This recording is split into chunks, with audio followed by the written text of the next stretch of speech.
ఓం నమో శ్రీ లక్ష్మీ వెంకటేశ్వరాయ. శ్రీ మహాగణాధిపతియే నమః.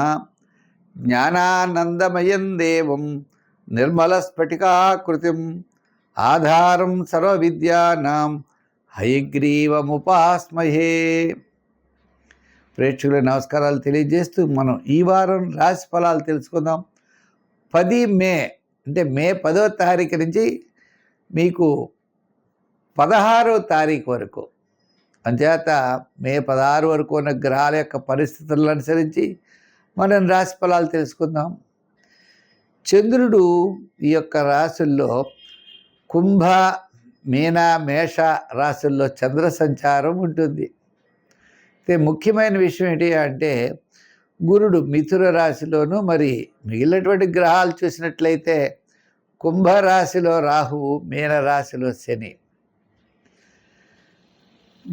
మరి గ్రహముల యొక్క పొజిషన్లో కేతువేమో సింహరాశిలో, కుంభరాశిలో రాహు. ఈ విధమైనటువంటి గ్రహ సంబంధం ఉంది కాబట్టి మనం ఏ రాశిలో వారు ఏ విధంగా ఉంటుందో మనం సులభమైన పరిహారాలు కూడా తెలుసుకుందాం. పరిహారాలు ఆచరించండి, తప్పకుండా మీరు విజయం సాధించగలుగుతారు. ఈ కార్యక్రమాన్ని కూడా చాలామంది ప్రోత్సహిస్తున్నారు. వారందరికీ కూడా అభయ ఆయుర ఆరోగ్య ఐశ్వర్యాదులు భగవంతుడు ప్రసాదించాలని చెప్పి కోరుకుంటూ, వారి యొక్క మనోవాంఛలు నెరవేరాలని చెప్పి భగవంతుడిని ప్రార్థన చేస్తూ మనం ఈ వారం రాశి ఫలాలు ప్రారంభిద్దాం. మిథున రాశి. మిథున రాశి వారికి వార ప్రారంభంలో సామాన్యంగా ఉన్న బుధవారం నుండి శనివారం వరకు అన్నింటా విజయం సాధిస్తారు. కుటుంబ, ఆర్థిక, సంతానపరమైన వ్యవహారాలు ప్రోత్సాహకరంగా ఉంటాయి. బంధుమిత్రుల యొక్క సహాయ సహకారాలు ఉంటాయి. మంచి ఆలోచనలు ఉంటాయి. మీ యొక్క జీవితంలో ఉన్నతమైనటువంటి అభివృద్ధి, ఉన్నతమైనటువంటి ఆశయాలతో ముందుకు వెళ్ళగలుగుతారు.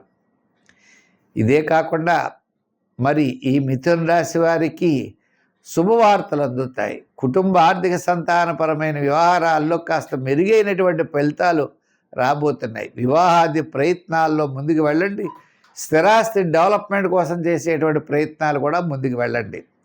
చిన్న చిన్న అవాంతరాలు పక్కన పెట్టండి. ప్రతి పని కూడా శ్రద్ధగా చేయండి, అంకిత భావంతో చేయండి. విద్యార్థులు కష్టపడండి, తప్పకుండా మంచి ఫలితాలు ఉంటాయి. రాజకీయ నాయకులకి పర్వాలేదు, గతం కంటే.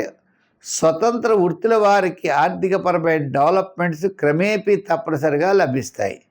అన్నిటికంటే మించింది మీ క్యాలిక్యులేషన్స్ చాలా కరెక్ట్గా ఉంటాయి. మీ ప్లానింగ్ విధానం చాలా కరెక్ట్గా ఉంటుంది. తద్వారా మీరు విజయం సాధించగలుగుతారు. సౌపుణ్య కార్యక్రమాల్లో కూడా చక్కని ప్రోత్సాహం మీకు అందించేటువంటి అవకాశాలు ఉన్నాయి. ఇంకా స్త్రీలు సౌపుణ్య కార్యక్రమాల్లో పాల్గొనడమే కాకుండా దూరం నుండి మంచి శుభవార్తలు అందుకుంటారు. రాజకీయ నాయకులకి ఒత్తిళ్లు తగ్గుతాయి. వృత్తులు చేసేటువంటి వారికి కూడా ఆర్థికపరమైన డెవలప్మెంట్స్ ఉన్నాయి. వ్యాపారాత్మకంగా కూడా చూసినట్లయితే వార ప్రారంభం, వారపు మధ్యలో అంటే బుధవారం నుండి శనివారం వరకు కూడా ఆర్థికపరమైన డెవలప్మెంట్స్ ఉన్నాయి. ఎలక్ట్రానిక్స్ వారికి, అలాగే షేర్స్ వారికి, ఐటీ రంగం, జనరల్, కిరాణా, మెడికల్ వారికి ఆర్థిక ప్రోత్సాహం ఉన్నది.